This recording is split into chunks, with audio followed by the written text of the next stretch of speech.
Rolling. I pulled the cap off, and it says on the cap here, use DOT 3 or DOT 4.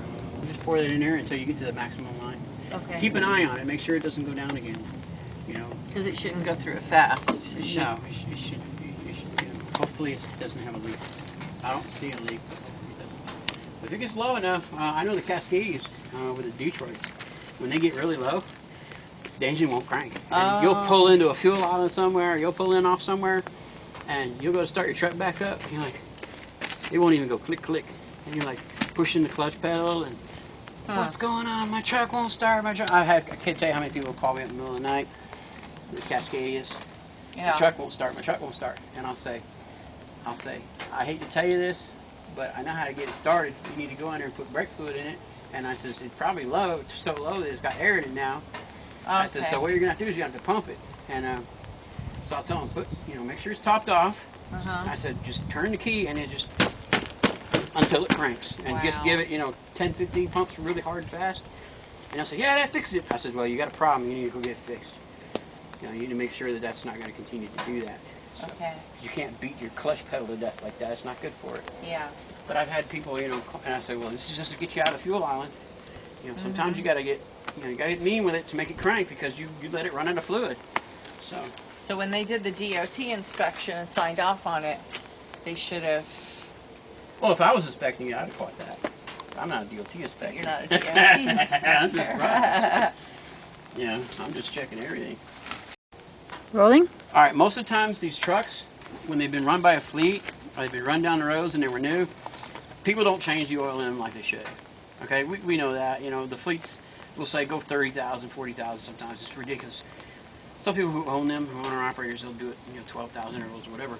But never trust that. You bought the truck used, it's got about 250,000 miles on it. These things are soot monsters. They like to get soot in the oil likes to stay sooty. What I would do if I were you is I'd run it for a week and I'd do an oil change. And I'd run it for a week and I'd do another oil change. And I would do at least 3 oil changes within a month. A couple, 3 weeks, an oil change. I would not do it by the miles. I would just do 3 oil changes until that oil started looking and smelling kind of really nice. Because what happens is the soot builds up in the oil, and then they do an oil change, and most of it goes out. And then the soot builds up in the oil, they do an oil change, and most of it goes out. Well, if you're doing it at 12,000 intervals, you're keeping after it. If you're doing it at 20 or 30,000 intervals, because a lot of trucks get abused, not all the soot comes out. So it just keeps building and building and building. And then next thing you know, you've got overhead cam issues, you've got excess wear issues, you've got roller bearings going bad. It could cost you tens of thousands of dollars by the time you get to 300,000 or 400,000 miles, when it could have been prevented just by flushing the engine when you first got it and just making sure that there's not too much buildup in the engine. These things are notorious for this. So I'm going to pull it. Okay. And we'll kind of give it a smell, because I can kind of smell it when it's really sooty. And we'll see. It doesn't look horrible, but it doesn't look that good. Yeah, it's pretty good. So it's pretty sooty. So even though it just got an oil change, that's... I would do you just had an oil change? I would give it about 2 or 3 weeks to get the oil flushed through the system again, and I'd do it again. I'd do a second, and I'd check it again. It doesn't look as bad as some I've seen, but it is pretty bad. Okay. See that in the background? Rolling. All right, you see that?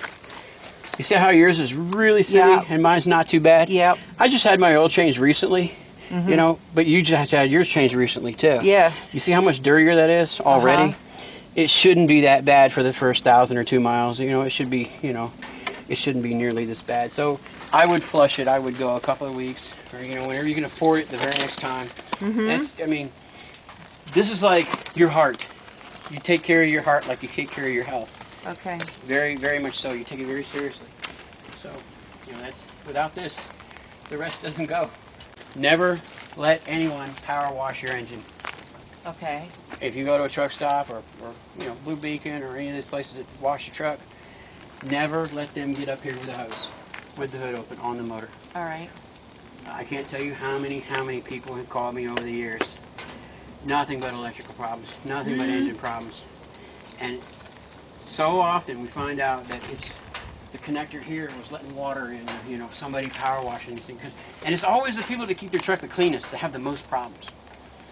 We looked at mine a minute ago. We compared the dipsticks. Mine's dirty. Mine's dirty because I don't power wash it. I will get up there, and I'll use Lysol degreaser from Walmart Okay. or something, gentle. Spray it down, let it sit for 10 minutes, and I'll hose it off with a garden hose with my fingers. I'm not hitting it with 300 psi water pressure. Okay. I'm hitting it with 20, and I'm just rinsing it off good. All right. And it sucks because, it could be prettier. You could make it look nicer and for show, but it's going to cost you. And these, especially these KWs and Pete's, these connectors here, all these connectors here are bad about it. So if they're hitting this with the power washer and they're cleaning all this out really good, yeah, it looks nice, but it could be costing you. All right. Good So advice. I always tell them not to open my hood. Okay. I'll deal with it under the hood when I wash my truck. Okay. You know, Good advice. that's just what I do. And they'll open the hood, or if they open the hood, just get this part. So yeah, sometimes we gotta get on them because they'll just start right in on them. Like, whoa, stop! I told you not to. All right. I'm just picky that way. That's because I've seen too many problems. So you got a lot. Alright. You got a lot. You're facing a lot on this truck. Checking your hub, your torque on your hub bearings, filter, doing something with that, changing oil one more time in it fairly soon, topping that off. Switching those tires around. At some point, not emergency, but yeah, you want to do that. You want to keep an eye on tire wear and things like that. Keeping an ear out for vibrations and stuff. Shouldn't cost much. The filter on this thing is like, I don't know, 50, 60 bucks tops. Uh-huh. A couple of gallons of oil. I like to use Dextron 3 transmission oil. I took a course on how to rebuild these, and the company TRW, which this is probably a TRW box. Yeah, it's a TRW box. TRW told me that they like to see transmission fluid in it, Dextron 3, or their second choice is engine oil. And their third choice is actually power steering fluid. Because power steering fluid is a little thin, so they actually prefer either the Dextron to keep the seals soft or the engine oil. Okay. So you can do what you want, but whatever you got in there, you don't know what's in there. So how are you going to know what to put back in there? Because if you mix it, it's not really good for it. Okay. So when you do your service, that's why I said don't touch it now. But when you do your service, do a new filter, flush the whole thing. That way you know what you've got in there. Put Dextron in. I like Dextron because it's nice and bright red. And when it starts to go bad or it starts to get old, it turns, dingy. Right. And then you can tell, okay, I need to do something about this. You can Okay. physically see it. So that's why I like to use it. Right. You said you took a class on. Yeah. Is that A long time ago. a long time ago? Is that open to the public? Could anybody take a class? Is that? I don't know. I went up there. I had mine, and I told them I was a retired, engineer for automation and control systems, Okay. hydraulics, and I wanted to learn how to rebuild it. I wanted to learn their method, and they wouldn't help me because it's a liability issue. This is a critical component to the steering, and if you get one, and I found out if you get one ball bearing wrong in that thing when you rebuild it, if you rebuild it yourself, and you cause an accident, and millions of dollars worth of damage to somebody else or yourself, they can't be held responsible for that if you do it. So they don't really teach it. But I coaxed them into showing me, and I coaxed them into teaching it to me, Okay. under the presumption that this is why you don't do it. And so they did. They gave me the course, and that's why I tell people on my forum the things I do about them. All right. Because I learned, and I rebuilt mine 4 times in a row. I bought the kits when I was up there with them, and had them go over it with me and show me. And it took me, and I'm really good with ball screws and lead screws and things like that. It just has a lead screw in it, and a ball screw. And I found out that even when you're really good at it, it's very difficult when you do the bearing part of it. You can do the seals and the tops sometimes, but once you start getting inside it, it's very, very tricky. And even they're really good guys that do the rebuilds, because you can buy these reman. Even the reman shops, they'll only have one person generally that's really good at rebuilding them, has a lot of experience do that part of the job because it's so touchy. So I don't recommend people do that themselves, and I learned that the hard way.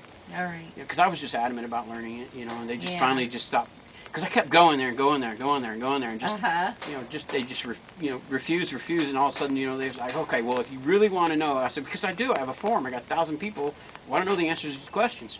So they finally put me through or showed me the whole thing, Okay. And then I threw mine in the garbage and bought a new one. Oh. What does that tell you? And I'm good at that. I'm good at rebuilding too. I can do it.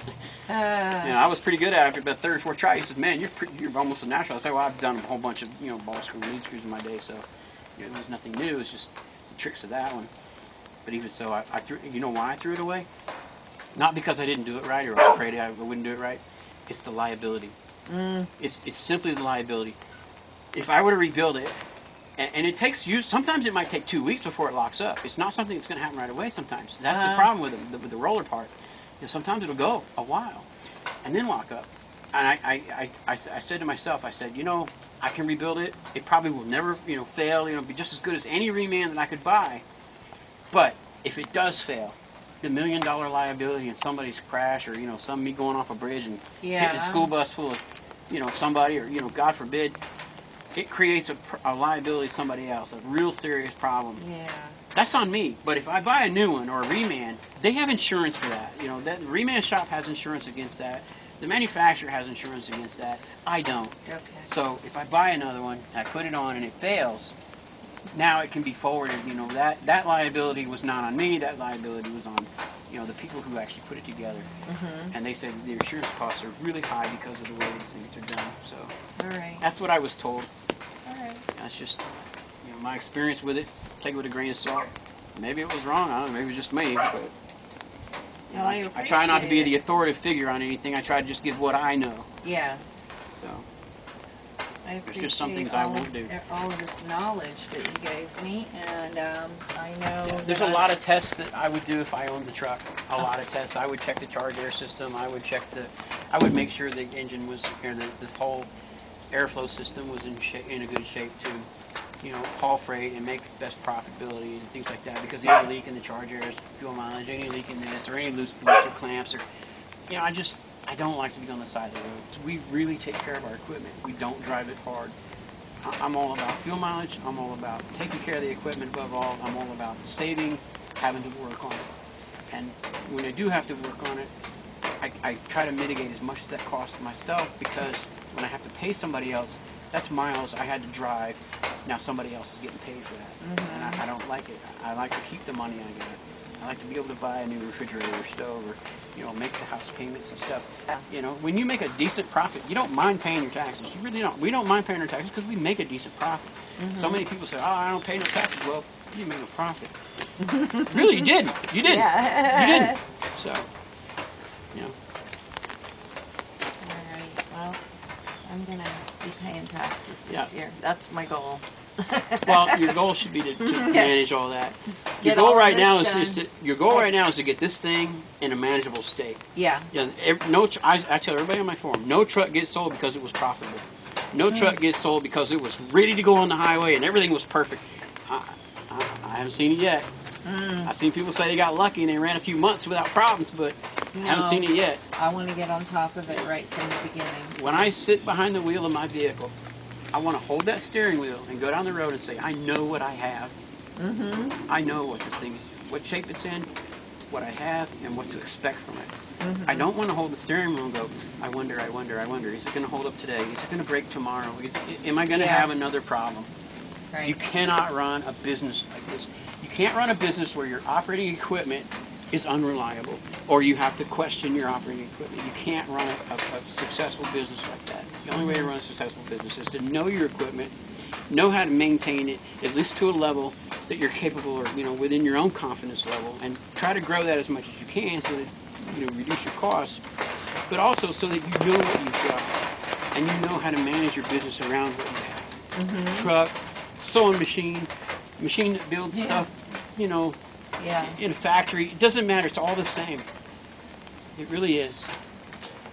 Right. So.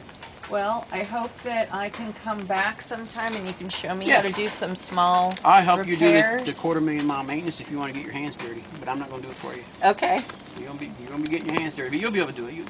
I got confidence in you. How much time would I need? You'll need a couple of days because you're doing it yourself. Okay. You know, a shop would take a good day and a half to really go through everything. Mm-hmm. You'll probably need 2 doing it yourself. All right. And especially if we make a little video of it and stuff. Okay. Which I think would be a good idea. All right. So. I will. Too bad we didn't have more time and couldn't play with it more and take covers off and look inside the engine. I know. That's what I would do. But I'm glad I got to come today just to do a walk around kind of thing. Now I can go get a couple things done over the weekend and start making a plan to come back and go to the next step. Yeah. And you got a better idea of, you know, it's a lot of responsibility more than just. Yes. I tell people holding that wheel is the reward for all the other crap you gotta do, really. Yeah. So that's how we stay successful. Thank you so much. Yep. Cut.